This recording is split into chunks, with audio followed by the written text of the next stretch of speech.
Good morning, Bruno. Hey Nick, how are you? I'm good and you. Good. Good. We're back for another episode of PLA. Another two questions today, and I'll start with yours today, Bruno. Um, Essentially, your question is this. We have a client who's come forward. They want a bit of advice with regards to a potential investment deal that's come across their lap. So they are looking into buying a property which is about to be foreclosed on by the bank in the circumstances. So the existing owner's not paying, hasn't managed to keep up with their bond. The bank is about to foreclose and get an order that the property can be sold in sale and execution. And basically, this investor has come forward and said he wants to consider whether he should take over the property before that happens in the circumstances. So there's obviously a question of a bond. And on top of that, there's also a question of a tenant in occupation of this particular property. So there is an illegal tenant in the property, which is also a factor in this particular deal. So the question is more generally, if your client is coming to you, this is the thing that they're looking at. What are some of the factors they should consider? What are some of the pitfalls they should look out for?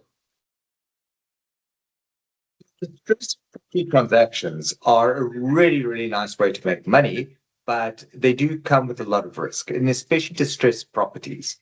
Now, distressed properties can be found simply by driving on the road and seeing that a property looks distressed and approaching an owner. Or, for example, going all the way up into a sheriff's auction where you know for certain that this property is distressed. The owner cannot afford to pay anything. The property's actually been allowed to be taken on auction, which isn't ideal because sheriff's auctions often don't fetch as high a price in relation to market value as one would hope, but it's a known fact that they don't. That's why they refer to as forced sales.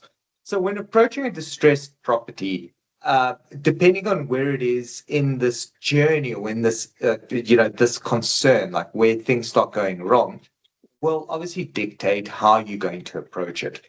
Obviously, the further in this, the suffering that the owner has, unfortunately, it is the position where you need to really step in there and try and find a way of resolving. But also, there is now a better opportunity to actually be able to make the numbers work because at this juncture, the owner is really trying to avoid it being sold in execution. So the typical things I'd look at is why is the owner in default? The owner could be in default simply because he lost his job, lives on the property, and now just needs a way out.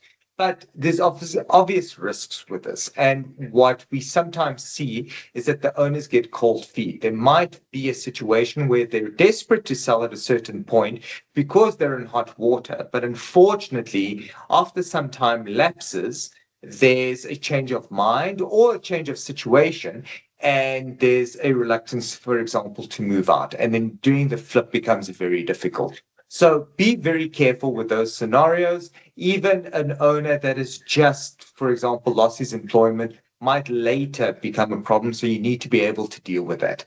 Now, if you go to, for example, a situation where a property is being rented and there's an occupant in the property, that's a big red flag because usually a property would get enough rental income to at least cover its bond, which is one of the biggest priorities. So if there's this massive shortfall, you have to ask, why is there a massive shortfall? Because the shortfall shouldn't be that big. It should be a small shortfall if the tenant's paying and the property is cash flow negative. So again, bad tenants, really bad problem. Now, if you're getting into a deal where there's a bad tenant, now remember what you're really getting into. You're not just managing the owner's expectations. You're fighting a battle with somebody that has no intention to move out of this property.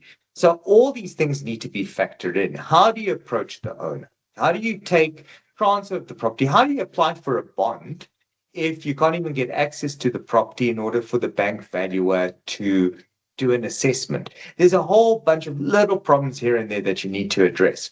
So first thing is make sure that your deal with the owner is in place. Now, what kind of deals can you get into? So, for example, your normal OTP, normal offer to purchase, I'm going to give you whatever, 1.3 million Rand. You work out your numbers, figure out what number you want to get, 1.3 million Rand, and you're going to take transfer of the property. How are you going to get the 1.3 million Rand? Maybe it's cash, right? If it's through a bank, bear in mind the bank might want to do a valuation, so you might not be able to get right with that. If you can't get right with that, you can look for the next options. So one popular one that I sometimes work with is installment sale agreements. You pay enough in order to be able to get this debtor back on their feet. So for example, what is enough? It might be the amount that they owe the bank currently. So not the full amount of the bond, just the amount that they fell short with or they're in arrears with. If you can cover that, the bank would probably stop the process, and now you've got a deal with the owner that you can start working on. But again, please be careful. This installment sale agreement has to be registered at the deeds office, because you don't want to sit with this property for the next 5 years and risk a fight with the owner. Last option, and this is a popular one, and this one works really well, is a JV option. So a lot of guys, especially developers, but guys that flip as well, will go to an owner and say, you know what, I've got a deal for you. I'll cover your arrears, right? And I'll even help pay off this on a monthly basis. You let me do certain renovations to the property. I will do the renovations. We'll sell the property. I'll recover my expenses and we'll go 50-50. Now, why do people do this? Again, it's to avoid a situation where they need to take out a bond to take transfer. So they either do it this way or they do it the installment sale agreement way. In a situation like this, please remember that if there's a tenant on the property, whichever option you choose to take, if there's an unlawful occupier on the property, you have to factor in your holding costs. And anyone that watches this channel will know that evictions aren't necessarily cheap. And especially if they're opposed, they could actually be expensive and they could take long.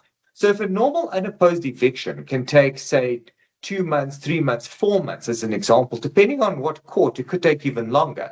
Imagine what an opposed eviction would take. So you do need to assess the situation properly. You need to assess whether this occupier actually intends to oppose an application for eviction. And how do you do this? Well, I would normally suggest that you at least pay a little upfront fee and you allow the owner to institute an application for eviction, for example. And you see what sort of reaction you get from the occupier. If you get nothing, you know it's not going to be opposed, and maybe you can delay the transfer until you finish the eviction in the owner's name.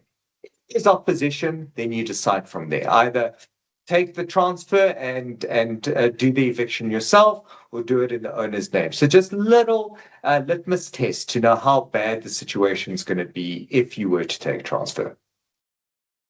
Perfect. Thank you, Bruno.